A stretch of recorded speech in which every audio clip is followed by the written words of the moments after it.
सद्गुरूंचे पुण्यस्मरण,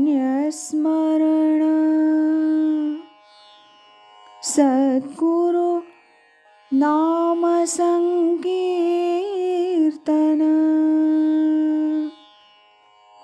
सद्गुरु गुणानुवाद गान, श्रवण मनन सद्गुरूंचे, श्रवण मनन सद्गुरूंचे.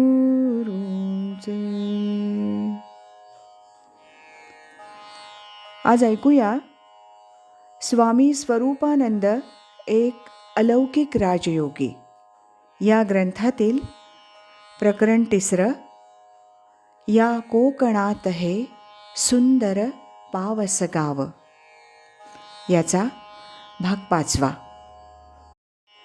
दुसऱ्या दिवशी सकाळी माझं स्नान झाल्यावर स्वामींनी मला खोलीत बोलावलं. सकाळी 8-8:30 वाजले असतील. स्वामींच्या खोलीत जाऊन मी बाकावर बसलो. त्यावेळी त्यांनी माझ्याकडून सोहम प्रक्रिया करून घेतली. श्वास कसा घ्यायचा, कसा सोडायचा इत्यादी माहिती दिली. श्वास सोडताना त्यावेळी ही क्रिया मी बरीचशी बाहेर अशी करीत होतो. हे पाहून त्यांनी मला पलंगाजवळ बोलावलं. ते पलंगावर बसून होते. मी त्यांच्या अगदी जवळ असा जाऊन उभा राहिलो. हे बघा, असं म्हणून त्यांनी ती क्रिया मला 3-4 वेळेला करून दाखवली आणि म्हणाले, श्वास असा आत ओढावा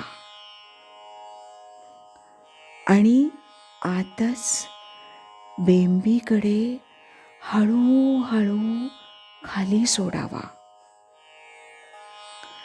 ही क्रिया अशी आतच करायची. सवयीनं हळूहळू जमेल. इतकं बोलणं झाल्यावर स्वामींनी मला प्रसाद दिला आणि तो देतानाच ते मला म्हणाले, दुपारी थोडं बाहेर जा, गाव पहा. भोजन झाल्यावर दुपारी मी विश्रांती घेतली. ओटीवरच थोडी झोप काढली. दुपारनंतर श्रीयुत अनंतराव देसाई यांच्याबरोबर गावात थोडा फेरफटका करण्यासाठी म्हणून निघालो. श्रीयुत अनंतराव देसाई त्यावेळेस सांगली इथं कॉलेजात होते. ते तिथं त्यांच्या आजीकडे राहत. साहजिकच चालताना सुरुवातीला तरी सांगलीच्याच गप्पा निघाल्या.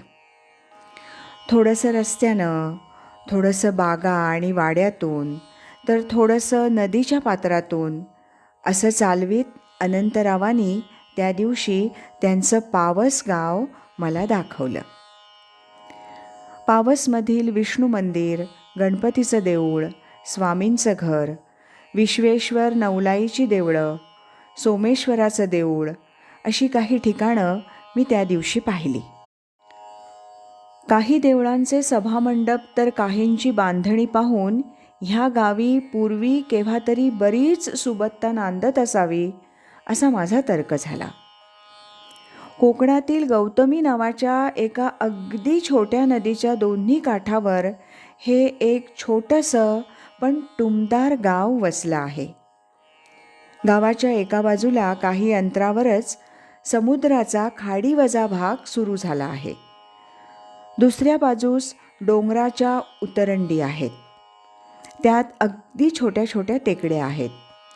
ह्या टेकड्यांवरूनच नदीच्या दोन्ही बाजूंना गाव कसं विखुरलेलं असं वसलं आहे. गावातील घरं दूर दूर अशीच आहेत. बहुतेक घरांना कोकणातील पद्धतीची अंगणं आहेत. घराबाहेर ओटी, घराभोवती वाडी. त्यात आंबे, फणस, अननस, कोकम, चिकू, नारळ, पोफळी अशांपैकी काही झाडं असं हे चित्र बहुतेक ठिकाणी मला दिसलं. गावातील माझा असा हा फेरफटका आता संपत आला होता. देसायांच्या घरी परत येताना वाटेत विचारचक्र फिरू लागलं. मनी आलं, गोडबोले, गोखले, जोशी, देशमुख अशा काही कोकणस्थ मंडळींची कुलदैवत जिथं आहेत असं हे कोकणातील पावसगाव मोठं निसर्गरम्य आणि सुंदर आहे. त्यातच विशेष स्मरण झालं ते पावसच्या लोकहितवादींचं. म्हणजेच त्या जुन्या काळात उभ्या महाराष्ट्राला आपल्या लेखनातून प्रागतिकतेच्या दृष्टीनं जागं करणाऱ्या त्या थोर विचारवंत सुधारक कैलासवासी गोपाळ हरी देशमुखांचं. पावस गावातील फेरफटका करून सायंकाळी 6:15च्या सुमारास मी देसायांच्या घरी परत आलो. नंतर स्नान केलं, अन्नी उरकलं आणि 7च्या सुमारास फक्त पंचा नेसलेला, गळ्यात रुद्राक्षांची माळ, हातात शिवकवचाची पोथी आणि असाच मी स्वामींच्या दर्शनास म्हणून गेलो. त्यावेळी ते पलंगावर खाली पाय सोडून असे बसले होते. पलंगासमोरच ओणवा असा होऊन मी त्यांचे दोन्ही चरणकमल माझ्या हाती घेतले आणि मनी षडक्षरी जपितच माझं मस्तक त्यांच्या चरणी ठेवलं. माझी ही क्रिया संपते न संपते तोच ते मला म्हणाले, ओम नमः शिवाय, ओम नमः शिवाय, ओम नमः शिवाय. म्हणजेच सोहम. स्वामींनी उच्चारलेले असे हे मंत्रमय शब्द ऐकताच मोठ्या भावाविष्कारात मी बाकावर बसलो. नंतर काय झालं कोण जाणे. माझ्या नेत्रातून अश्रुधारा वाहू लागल्या. मला दरदरून घाम सुटला. अंगात किंचित कंप सुटावा असं काहीतरी झालं. काहीसा भारावलेल्या अशा मनस्थितीतच मी बाकावर डोळे मिटून मनी षडक्षरी उच्चारित ध्यान करू लागलो. तो आपण आत आत बारीक बारीक असे होत आहोत असं मला वाटलं. माझा हा अनुभव वाचकांना समजावा म्हणूनच पुढे लिहितोय. इतःपर त्याचं विशेष काही प्रयोजन नाही याची मला जाणीव आहे.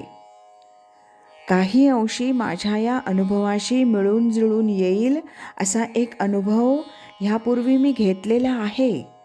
तो सांगतो म्हणजे जास्त कल्पना येईल.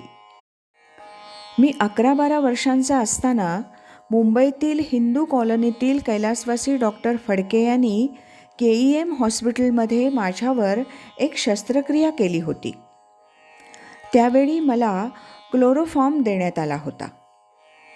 तो घेताना अगदी सुरुवातीला ह्या प्रकारचा असा काहीसा अनुभव मला आला होता. आपण आत आत कुठंतरी बारीक बारीक होत आहोत, विरघळत आहोत अशासारखं काहीतरी त्यावेळी मला झालं होतं. तसंच काहीतरी यावेळी झालं होतं. अशा परिस्थितीत मस्तकी एखादी गाठ पडावी आणि ती सुटावी अशी एक संवेदना झाली. नंतर लागलीच फिरत्या सिनेमावाल्याच्या सिनेमा बॉक्समध्ये अंगणात मुलं सिनेमा बघतात काहीसं त्याप्रमाणेच पण स्वप्नाच्या गतीनं असं एक चलचित्र माझ्या त्या ध्यानात त्या दिवशी मी पाहिलं. शुभ्र कपडे घातलेली, काळी भोर दाढी असलेली, अंगात काळं जाकीट, डोक्याला मुसलमान पद्धतीची टोपी आणि गळ्यात पिवळसर मण्यांची माळ घातलेली अशी एक व्यक्ती एका खोलीत बसली. खाटेवर 2 स्त्रिया बसल्या आहेत. जवळच मोरपिसांचे 2-3 मोरचेल पडलेले आहेत. असं हे विलक्षण दृश्य मी माझ्या ध्यानात त्या दिवशी पाहिलं. ते पाहत असता अंतर्मनी एक सूक्ष्म अशी जाणीवसुद्धा अनुभवली, जशी सर्वसामान्यतः आपण स्वप्नातून अनुभवतो ती अशी की हा मी हे माझ्या संबंधी, अशा प्रकारची. हे सर्व अनुभवलं तेव्हा तसं पाहिलं तर 15-20 मिनिटं असाच मी श्री स्वामींच्या खोलीत होतो. त्यातील बरीच मिनिटं बाकावर बसून डोळे मिटून मनी षडक्षरी जपीत असाच होतो. त्यातच शेवटी स्वामींनी उच्चारलेले ओम ओम असे शब्द कानी पण आले. नंतर जागा झालो.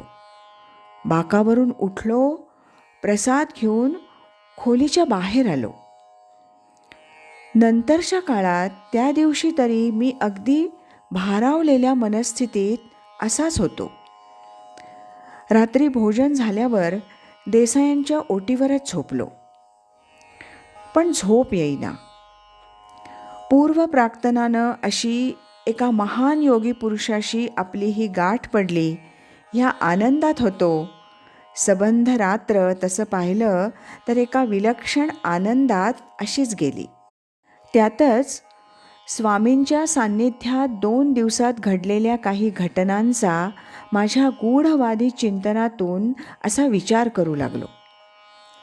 तो मला आठवू लागलं इस्लामपूरचे ते धोंडी महाराज.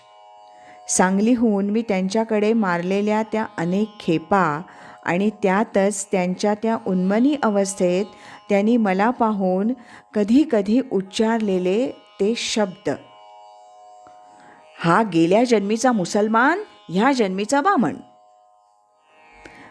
धोंडी महाराजांचे असे हे शब्द त्या रात्री माझ्या चिंतनात मला आठवले. मात्र तोच सायंकाळी स्वामींच्या खोलीत ध्यानात झालेला वरील दृष्टांत आठवणीच्या स्वरूपात असा माझ्या डोळ्यासमोर येऊ लागला. त्या दृश्यातील ती व्यक्ती, तिची ती मुसलमान पद्धतीची पिवळी टोपी, पिवळसर मण्यांची ती माळ, मोरपिसांचे ते मोरचेल, सर्व कसं पुन्हा मनात चमकून गेलं.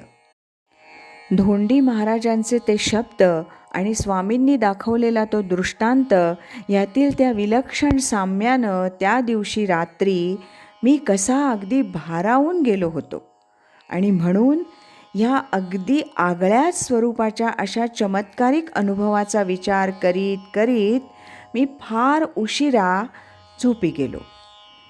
सकाळी मी उठलो. पावस मुक्कामातील हा माझा 3रा दिवस होता.